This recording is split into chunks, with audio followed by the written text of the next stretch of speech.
भगवद गीता के पहले अध्याय को अर्जुन विषाद योग के नाम से जाना जाता है।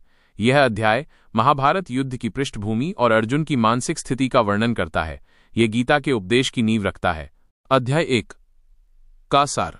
युद्ध भूमि का दृश्य। अध्याय की शुरुआत धृतराष्ट्र के संजय से यह पूछने से होती है कि कुरुक्षेत्र के युद्ध क्षेत्र में उनके पुत्रों कौरवों और पांडु के पुत्रों पांडवों ने क्या किया। संजय, जिन्हें वेदव्यास द्वारा दिव्य दृष्टि प्राप्त हुई थी, धृतराष्ट्र को युद्ध भूमि का सजीव वर्णन सुनाते हैं। दोनों सेनाओं का अवलोकन। संजय दोनों ओर की सेनाओं, उनके योद्धाओं और उनकी शक्तियों का विस्तार से वर्णन करते हैं। दुर्योधन अपनी सेना की शक्ति और प्रमुख योद्धाओं जैसे भीष्म, द्रोणाचार्य का उल्लेख करते हुए आत्मविश्वास दिखाता है। अर्जुन का रथ और उसकी व्याकुलता। जब अर्जुन भगवान कृष्ण, जो उनके सारथी हैं, से कहते हैं कि वे उनका रथ दोनों सेनाओं के बीच में ले जाएं ताकि वे देख सकें कि उन्हें किनके साथ युद्ध करना है, तो वे अपने सामने अपने ही संबंधियों, गुरुओं और मित्रों को युद्ध के लिए तैयार खड़ा पाते हैं। अर्जुन का मोह और विषाद। अपनों को शत्रु के रूप में देखकर अर्जुन का मन व्याकुल हो जाता है।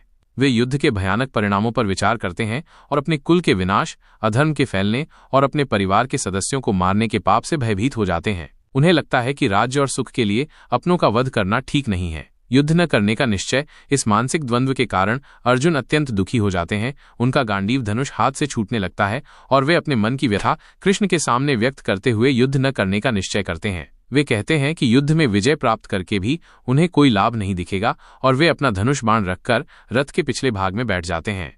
संक्षेप में, पहला अध्याय अर्जुन के गहन विषाद, कर्तव्य अकर्तव्य के बीच की दुविधा और युद्ध के प्रति उसके विरक्ति को दर्शाता है। यह अध्याय भगवान कृष्ण द्वारा दिए जाने वाले गहन आध्यात्मिक ज्ञान की पृष्ठभूमि तैयार करता है, जो अगले अध्यायों में प्रकट होता है।